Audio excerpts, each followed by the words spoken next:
नमस्कार साथियों दोस्तों, आज की वीडियो अग्निवीर आर्मी भर्ती में जो लगने वाले डॉक्यूमेंट है उस पर ये वीडियो रहने वाली है। तो वीडियो को कंप्लीट देखना है आपको, कौन कौन से डॉक्यूमेंट लगेंगे।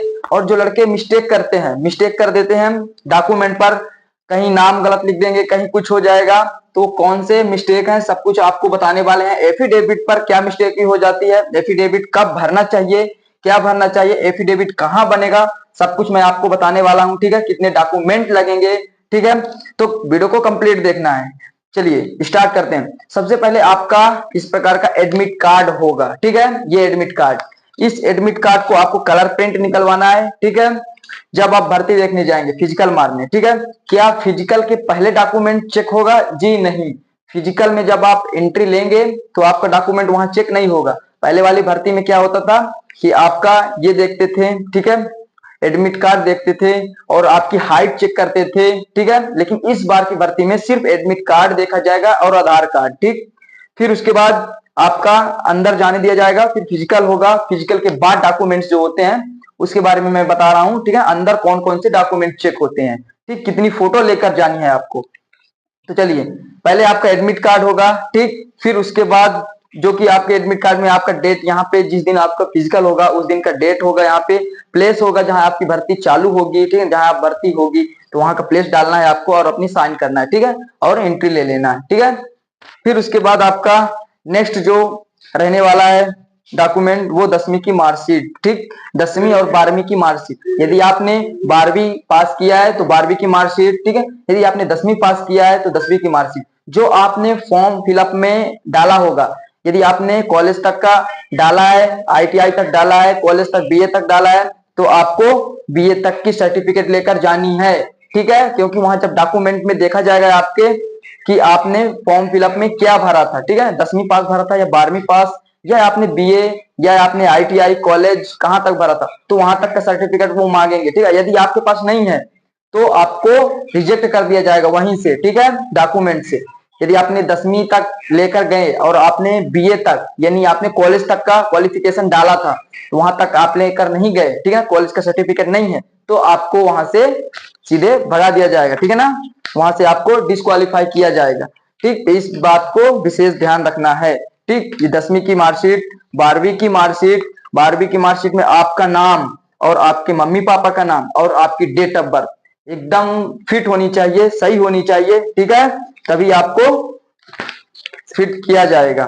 फिर उसके बाद आपका ये आधार कार्ड रहने वाला है। आधार कार्ड में आपका नाम और आपका आपके पापा का नाम और डेट ऑफ बर्थ ये तो सही होनी चाहिए। ठीक है, और वहां आधार कार्ड देखते हैं कितनी बार इसने सुधरवाया है। ठीक है, 3 से 4 बार, मैक्सिमम 3 से 4 बार आप आधार कार्ड को सुधरवा सकते हैं। यदि आप जैसे आपका नाम गलत हो गया तो एक बार आपने सुधरवाया, फिर दोबारा कहीं डेट ऑफ बर्थ गलत हो गई तो फिर आपने सुधरवाया, फिर कहीं पापा का नाम गलत हो गया तो फिर आपने सुधरवाया। मतलब 3 से 4 बार आप आधार कार्ड को सुधरवा सकते हैं। ठीक है, उसके बाद यदि आप 4 से 5 बार यदि सुधरवाएं तो आपको वहां से डिस्क्वालीफाई कर दिया जाएगा। ठीक है, इसलिए आधार कार्ड को बार बार सुधरवाना नहीं है, 2 से 3 बार सुधरवाना है। जो गलती हो तो अभी से आधार कार्ड सुधरवा लें। डेट ऑफ बर्थ गलत है सुधरवा लें, नाम गलत है सुधरवा लें। ठीक है, पापा का नाम गलत है वो सुधरवा लें। ठीक, फिर उसके बाद नेक्स्ट जो रहने वाला है आय।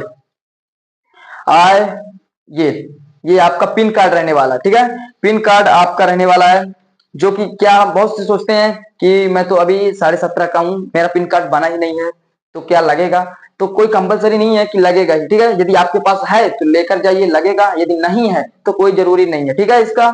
चलिए, अब अनुसूचित जाति या जनजाति। ठीक है, ये आपका जाति प्रमाण पत्र रहने वाला है। मैं इसकी सिर्फ फोटो कॉपी जीरोक्स दिखा रहा हूँ, ओरिजिनल दिखाने के लिए यूट्यूब पर वो नहीं है, नहीं तो स्ट्राइक मार देता मेरे चैनल पे। ठीक है, तो ये रहा है आपका जाति प्रमाण पत्र, जो कि आपके स्टेट का होगा। ठीक है, कुछ लोग सोचते हैं क्या सेंट्रल का लगेगा जाति प्रमाण पत्र? जी नहीं, यदि आप SC ST OBC हैं तो आपका सिर्फ स्टेट का लगेगा। ठीक है, ये भी आपको पता हो गया। चलिए, निवास प्रमाण पत्र, ये रहा आपका निवास प्रमाण पत्र। निवास प्रमाण पत्र आप कहाँ जहां रहते हैं, ठीक है, वहां प्लेस जहां आप रहते हैं वहां का निवास प्रमाण पत्र होना चाहिए।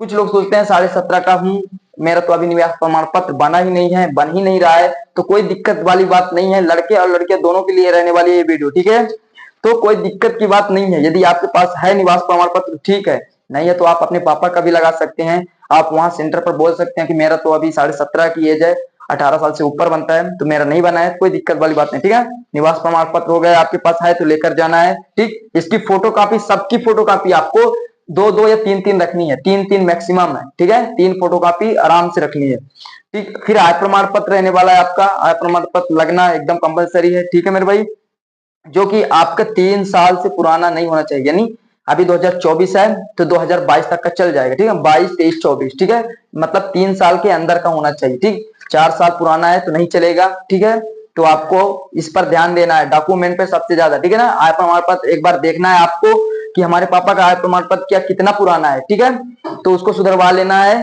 फिर से अपडेट करवा लेना है। ठीक, आय प्रमाण पत्र हो गया।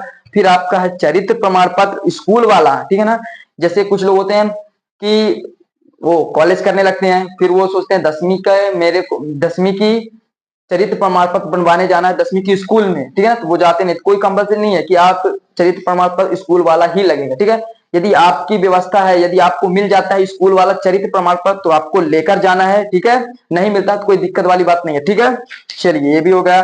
फिर उसके बाद आपका अनमैरिड सर्टिफिकेट, अविवाहित प्रमाण पत्र। ठीक, ये रहा अविवाहित प्रमाण पत्र, आपके सरपंच से बनेगा, मुखिया से बनेगा, गांव के। ठीक है, उनसे बनवा लेना है। ठीक, पहले ऑनलाइन पर निकलवाना है, अनमैरिड सर्टिफिकेट निकालना है। ठीक है, निकलवाना है। फिर उसके बाद गांव के सरपंच से हस्ताक्षर लगेगा, बाकी वो सब भर देंगे। ठीक है, चलिए फिर उसके बाद है आपके सरपंच का, ये सरपंच का चरित्र प्रमाण पत्र। ठीक है, चरित्र प्रमाण पत्र सरपंच का भी लगेगा, स्कूल का लगेगा, सरपंच का। यदि आपके पास स्कूल का नहीं है तो आप सरपंच का लगा सकते हैं। ठीक है ना, कोई दिक्कत वाली बात नहीं है। ठीक है, सरपंच का चरित्र प्रमाण पत्र वो सब बना देंगे। ठीक, फिर उसके बाद एक आएगा चरित्र प्रमाण पत्र जो कि बहुत इंपॉर्टेंट रहने वाला है, ये पुलिस वेरिफिकेशन। ठीक है ना, पुलिस चरित्र प्रमाण पत्र ये बहुत इंपॉर्टेंट है, इसके बिना आपका कुछ भी नहीं हो सकता। ठीक है, आपके पास सारे डॉक्यूमेंट हैं और आपके पास ये नहीं है पुलिस का चरित्र प्रमाण पत्र, तो आपको वहां एंट्री नहीं देने दिया जाएगा। ठीक है, या कि आपको टाइम देंगे कि 6 से 7 दिन का, 1 हफ्ते का टाइम देंगे,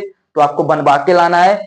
यदि आपको टाइम नहीं देंगे, यदि आपके पास, यदि आप नहीं बनवा पाएंगे तो आपको वहां से डिस्क्वालीफाई कर दिया जाएगा। ठीक है, इससे आपका डॉक्यूमेंट से। चलिए, तो ये बहुत इंपॉर्टेंट है, इसको बनवा लेना है। कहाँ बनवाना है? तहसील में जाना है आपको, वहां से पूछना तहसील वाले से, फॉर्म देंगे, फॉर्म फिलअप करना है, आधार कार्ड लगेगा आपका, और यदि आपके पास बीपीएल कार्ड है तो वो भी लगेगा। ठीक है, राशन कार्ड, उसकी फोटो कॉपी और फॉर्म भर के दे देना है पुलिस स्टेशन पे। ठीक, कंप्यूटर मास्टर को, वो आपको शाम तक में या आपको 2 से 3 दिन में दे देगा आराम से। ठीक है, ये भी हो गया। फिर उसके बाद सबसे इंपॉर्टेंट है, जो कि बच्चों को या लड़कों को या भाइयों को या बहनों को, जो भी आप हमें समझते हैं, तो वो है आपका ये एफिडेविट। ये समझ में नहीं आता कहाँ बनवाना है, कैसे बनवाना है, क्या नोटरी कराना है, क्या भरना है। तो मेरे भाई कुछ नहीं करना, तहसील में जाना है। ओनली ये कितने में बनेगा? 50 से 100 रुपए में बनेगा आपका, वो सब कुछ बना के दे देंगे। बस आपको सिर्फ ये कहाँ निकलेगा, सबसे पहली बात, ये आपको कहाँ मिलेगा, ऐसा फॉर्मेट कहाँ मिलेगा? तो ऐसा फॉर्मेट आप जब डाउनलोड करेंगे एडमिट कार्ड फिजिकल के लिए, वहीं आपका उसी जिस ऑनलाइन पे जाना है। ठीक है, जब आप एडमिट कार्ड को बोलेंगे कि एडमिट कार्ड निकाल दीजिए भैया मेरा, तो एडमिट कार्ड के नीचे ही ये रहेगा आपका एफिडेविट, इसको निकलवा लेना है। कितने पेज का रहने वाला है? 2 पेज का। ठीक, ये पूरा एडमिट कार्ड, ये आपको एफिडेविट निकलवा लेना है, एडमिट कार्ड के नीचे होगा। ठीक है ना, जब आपका एडमिट कार्ड फिजिकल का निकलेगा तभी ये निकलेगा। ठीक है ना, तब ये निकलेगा। फिर इसको निकलवा कर कुछ नहीं करना है, जाना है तहसील में, और तहसील में जाने के बाद आपको नोटरी कराना, बोल देना है आपको सिर्फ नोटरी कर दीजिए बस, और ये सील मार दीजिए, ये सारी चीजें हस्ताक्षर वगैरह कर दीजिए, वो सब कुछ कर देगा। बाकी आपको कुछ भरना नहीं है बस। ठीक है, वो ये कहाँ भराया जाएगा? जब आप रनिंग पास करेंगे, जब आपका डॉक्यूमेंट होगा ना, तब वो उस्ताद लोग आपको भरवाएंगे। ठीक है ना, आर्मी के जवान लोग इसे भरवाएंगे। ठीक है, तो आपको घबराना नहीं है। कोई दिक्कत हो कोई तो आप कमेंट में पूछ सकते हैं। और फोटो कितनी लेकर जानी है मेरे भाई? फोटो 15 से 16 फोटो लगेंगी आपको, स्टार्टिंग में आपको लगेंगी 6 से 7।